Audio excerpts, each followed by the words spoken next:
बिस्मिल्लाहिर्रहमानिर्रहीम अस्सलाम वालेकुम। अल्लाह पाक की रहमत करम फजल और शुक्र के साथ आज की वीडियो करते हैं जी शुरू।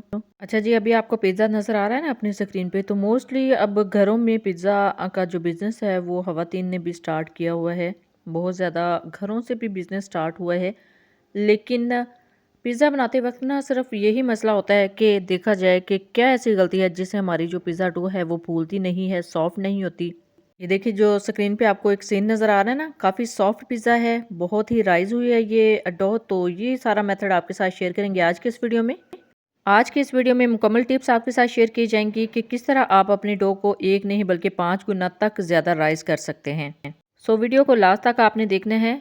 अगर आप भी फर्स्ट टाइम पिज़्ज़ा बनाएंगे तो आपका भी बिल्कुल परफेक्ट बनेगा। तो चलते हैं जी तैयारी की तरफ। बिस्मिल्लाहिर्रहमानिर्रहीम। यहाँ पे बड़ा कप ले लिया है और इसके अंदर ऐड की है 1 टेबल स्पून चीनी, 1 कप नीम गर्म पानी और इस पानी के अंदर हम ऐड करेंगे ईस्ट। ये है जी ईस्ट, इजीली मार्केट से आपको मिल जाएगी। 30 से 40 रुपए के दरमियान ये पैकेट मिल जाता है इजीली आपको। 1 कप नीम गर्म पानी में ऐड करेंगे एक पूरा साशे इस ईस्ट का और इस साशे में टोटल 11 ग्राम ईस्ट होती है। ईस्ट की परफेक्ट मेजरमेंट होनी चाहिए, ना बहुत ज़्यादा होनी चाहिए ना कम होनी चाहिए। अच्छा, ये एक साशे मैं यूज़ कर रही हूँ तकरीबन आधा किलो मैदे को गूंदने के लिए। आज जो डो मैं बनाऊंगी वो आधा किलो मैदे के लिए बनाऊंगी, तो इस वजह से मैं अभी एक पूरा साशे यूज़ कर रही हूँ। तो इस तरह इसको मिक्स करेंगे और मिक्स करने के बाद इसको हम कवर करके रख देंगे। अच्छा, आपने इस चीज़ का ख्याल रखना है कि पानी बहुत ज़्यादा गर्म नहीं होना चाहिए, ये नीम गर्म पानी है। अब 10 मिनट के लिए इसको कवर करके रख देंगे। दूसरी तरफ आधा किलो मैदा ले लिए, इसको एक मरतबा स्टेन कर ली है। हाफ टी स्पून इसके अंदर नमक ऐड कर लेंगे और इसको अच्छे से मिक्स कर लेंगे। अच्छा, यहाँ पे हमारी जो बहनें बहुत ज़्यादा गलती करती हैं कि जो नमक है उसको ईस्ट वाले पानी में ऐड कर देती हैं, तो उससे भी ईस्ट कभी भी राइज नहीं होगी। अब इसके अंदर जाएगा जी dry milk, 2 tablespoon dry milk add कर रही हूँ। ये किसी भी कंपनी का आप ले सकते हैं, छोटा साशे होता है उसमें 2 टेबल स्पून ईजिली निकल आता है dry milk. Dry milk add करने के बाद अच्छे से मिक्स करेंगे। अच्छा, अब आपके सामने मैंने नमक और ड्राई मिल्क इस आटे के अंदर यूज़ किया है, मैदे के अंदर यूज़ किया है। और अब चलते हैं नेक्स्ट स्टेप की तरफ। तो देखें अल्हम्दुलिल्लाह बहुत अच्छे तरीके से ईस्ट रेडी हो गई है, बहुत अच्छे तरीके से राइज़ हुई है। इस शेप में आपकी ईस्ट होनी चाहिए। ये देखिए बहुत अच्छे तरीके से ये फ्लफ़ी हुई है और देखें कितनी अच्छे तरीके से ये राइज़ हो चुकी है। अब अच्छे से इसको मिक्स करेंगे और यही बैटर जो है यही पानी ऐड करेंगे आटे को गूंदने के लिए। बिस्मिल्लाहिर्रहमानिर्रहीम। सारे मैदे में इसको ऐड करेंगे और अच्छे से आहिस्ता आहिस्ता इसको गूंदेंगे। पहले अच्छे से मिक्स करेंगे और उसके बाद हमने इसको गूंदना है। गूंदने का तरीका इसका थोड़ा सा डिफरेंट होता है आम आटे से। आम आटे की तरह इसको नहीं गूंदा जाता, यानी इस बाउल के अंदर या फिर परात के अंदर हम गूंदते हैं ना, तो उस तरह इसको नहीं गूंदा जाता। इसको गूंदने का एक अलग से स्टाइल होता है। अच्छा जी, 1 कप पानी इसके अंदर टोटल मेरा यूज़ हुआ था और इसी पानी के अंदर मैंने इसको नीड कर लिया था। अगर आपको थोड़ा सा ज़्यादा ज़रूरत हो पानी की तो आप थोड़ा सा पानी और ऐड कर लीजिएगा। अभी जस्ट मैं हैंड विस्क की मदद से सारे मैदे को इकट्ठा कर रही हूँ। बैटर हमने बनाना है, इसकी डो बनानी है। तो डो बनाने का मेथड जो है वो अलग से है। अब 2 टेबल स्पून इसके अंदर कुकिंग ऑयल ऐड किया है। सारे मैदे को इकट्ठा कर लेंगे और इसकी हमने डो रेडी करनी है। डो रेडी जो करेंगे वो बिल्कुल डिफरेंट तरीका होगा आटा गूंदने से। तो ये देखिए इस तरह सारे मैदे को हम इकट्ठा करेंगे। इसको अब हम गूंदेंगे। ये देखिए अभी हाथों को चिपक रहा है। अभी हम गूंदेंगे तो सबसे पहले मैट के ऊपर 2 टेबल स्पून यहाँ पे कुकिंग ऑयल डाल दिया है और इसको थोड़ा सा स्प्रेड करेंगे और बेकिंग मैट के ऊपर ही हम इसको अभी इस तरह स्ट्रेच करते हुए गूंदेंगे। अच्छा जी, पिज़्ज़ा डो को हमेशा इस तरह स्ट्रेच करके गूंदा जाता है। ये देखें इसके अंदर आहिस्ता आहिस्ता लचक पैदा हो जाएगी। अच्छा जी, यहाँ पे आपकी मेहनत स्टार्ट होती है। इसको गूंदने का प्रोसेस तकरीबन 10 से 12 मिनट तक जारी रहता है। इसी तरह आपने स्ट्रेच करते हुए इसको गूंदना है। देखिए ये बिल्कुल डिफरेंट वे है ना, जिस तरह हम रोटियों के लिए आटा गूंदते हैं वो थोड़ा डिफरेंट होता है। वो हम हाथ की मदद से गूंद सकते हैं, लेकिन इसको स्ट्रेच करके हमने गूंदना होता है। देखिए जी इस तरह इसके अंदर से सारे लम्स खत्म करना है और ये देखें मैंने इतना गूंदा है कि ये बिल्कुल चिपकना बंद हो चुका है। अब यहाँ पे बाउल में ऐड करेंगे थोड़ा सा कुकिंग ऑयल, इसको थोड़ा सा ग्रीस करेंगे और ग्रीस करने के बाद डो इसके अंदर रख देंगे। तो अभी आप देखिएगा डो की क्वांटिटी कितनी है। इसने अभी राइज होना है, तकरीबन 2 घंटे के लिए इसको रख देंगे। इस बाउल के अंदर इसको रख रहे हैं। ये देखिए अभी हाथों को नहीं चिपक रहा।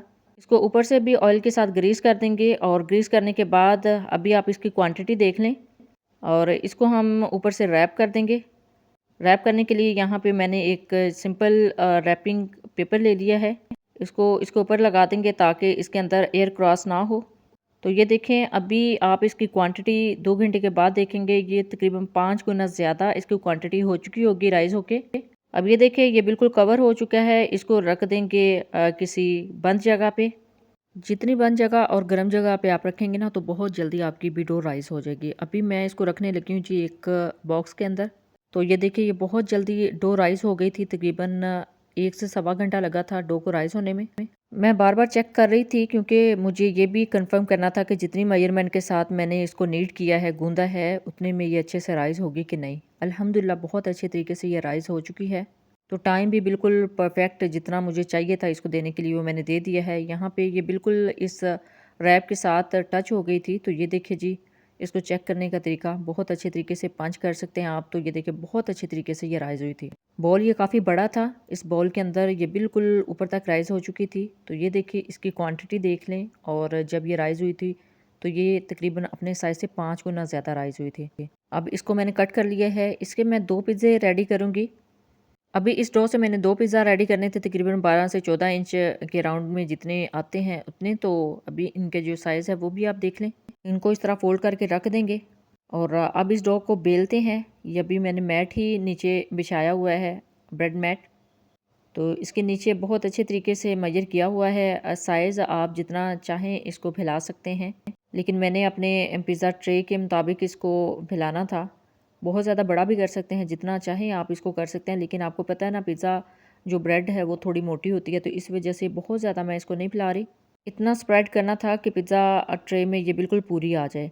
तो अब इसको उठाना बहुत ही आसान है। इसी बेलन के ऊपर इसको रोल करके उठा सकते हैं ईज़िली। तो इस तरह आप हल्के हाथ से इसको बेल लें। अभी मैंने इसका साइज़ बहुत ज़्यादा बड़ा नहीं किया, जस्ट मैंने इस लार्ज साइज़ ट्रे में इसको फिल करना था, तो इसी वजह से अब स्ट्रेच करते हुए इसको मैं फैला रही हूँ।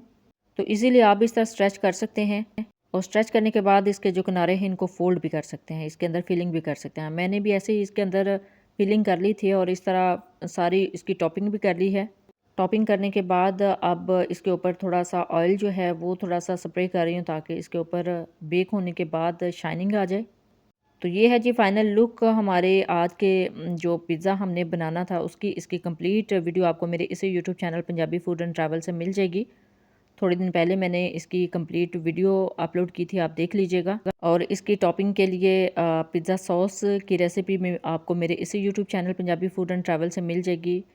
इन दोनों वीडियोस के लिंक मैं नीचे डिस्क्रिप्शन में ऐड कर दूँगी, आप देख लीजिएगा। तो ये देखें कितनी सॉफ्ट डो जो है हमने रेडी की थी, और सॉफ्ट डो रेडी करने के बाद जब पिज़्ज़ा रेडी हुआ है तो अल्हम्दुलिल्लाह बहुत ही सॉफ्ट है।